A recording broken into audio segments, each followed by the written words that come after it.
Hello everyone, स्वागत है आप सभी का।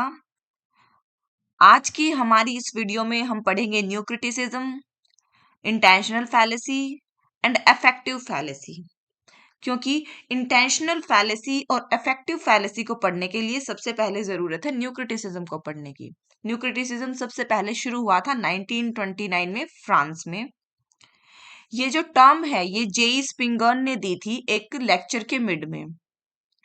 जॉन क्रो रैनसम है, इन्होंने एक वर्क लिखा था न्यू क्रिटिसिज्म नाम का, जो कि लिखा गया था 1941 में। न्यू क्रिटिसिज्म अपोजिट में है ओल्ड क्रिटिसिज्म के, क्योंकि ओल्ड क्रिटिसिज्म कहता है कि किसी भी वर्क को पढ़ने से पहले हमें ऑथर के बैकग्राउंड का पता होना चाहिए, ताकि उसके बेस पर हम किसी भी टेक्स्ट को इंटरप्रेट कर सके, उसका मीनिंग निकाल सके। लेकिन न्यू क्रिटिसिज्म कहता है कि किसी भी वर्क को पढ़ने के लिए हमें ऑथर के बैकग्राउंड का कुछ भी पता नहीं होना चाहिए। इसके लिए हमें सिर्फ टेक्स्ट को पढ़ना चाहिए और उसी के बेस पर मीनिंग निकालना चाहिए। तो न्यू क्रिटिसिज्म में कुछ राइटर्स आते हैं, वे हैं William Empson, I A Richards, F R Leavis, Cleanth Brooks, William K Wimsatt, Monroe Beardsley, John Crowe Ransom and Allen Tate. इन सभी ने न्यू क्रिटिसिज्म से रिलेटेड काफी थ्योरीज दी हैं। तो न्यू क्रिटिसिज्म से जुड़ी हुई दो बेसिक टर्म्स हैं। सबसे पहले है ऑटोटेलिक टेक्स्ट।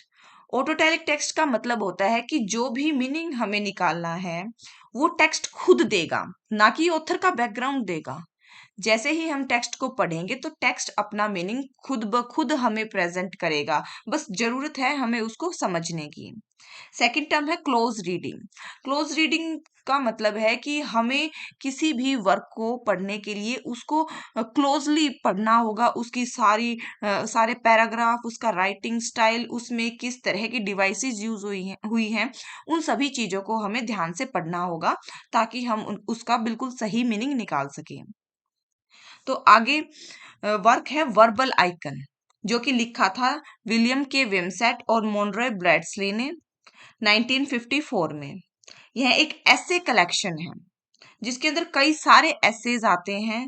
उन्हीं में से दो एसेज हैं इंटेंशनल फैलेसी और इफेक्टिव फैलेसी। इन्हीं के बारे में हम अब आगे पढ़ेंगे। तो इंटेंशनल फैलेसी क्या है? जब भी हम किसी भी राइटर की इंटेंशन के बारे में पता करने की कोशिश करते हैं कि यह वर्क उस राइटर ने क्या सोचकर लिखा होगा, तो हम एक तरीके की फैलेसी करते हैं, एक मिस्टेक करते हैं। क्योंकि वास्तविकता यह है कि किसी भी राइटर की इंटेंशन को कोई समझ सकता ही नहीं। हम सिर्फ उसका अंदाजा लगा सकते हैं और अंदाजे अक्सर गलत ही होते हैं। तो यह एक फैलेसी हो जाएगी। दूसरी होती है इफेक्टिव फैलेसी। इफेक्टिव का मतलब है कि असर। असर मतलब हमारे ऊपर उस वर्क का क्या असर हो रहा है, हमारे इमोशंस के ऊपर क्या असर हो रहा है। किसी भी वर्क को पढ़ करके हम उसको देख करके रोने लग जाते हैं, कैथारसिस। तो वो हमारे अपनी पर्सनल फीलिंग की वजह से होता है। लेकिन इससे यह नहीं पता लगता कि वह वर्क भी अच्छा है। अगर हमें वो इमोशनल कर देता है तो वो वर्क अच्छा है, जरूरी नहीं।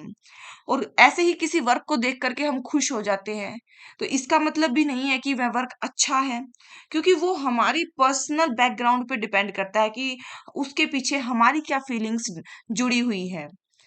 तो इस तरह से अगर हम किसी भी वर्क को जज करते हैं तो वह भी एक फैलेसी हो जाएगी, जिसे कि एक मिस्टेक माना जाएगा। तो इन दोनों राइटर्स ने कहा है कि इस तरह की दोनों मिस्टेक करने से हमें बचना चाहिए। हमें किसी भी वर्क को सिर्फ वर्क के बेस पर ही अनबायस्ड होकर के जज करना चाहिए। तो आज की इस वीडियो में इतना ही। Thank you everyone.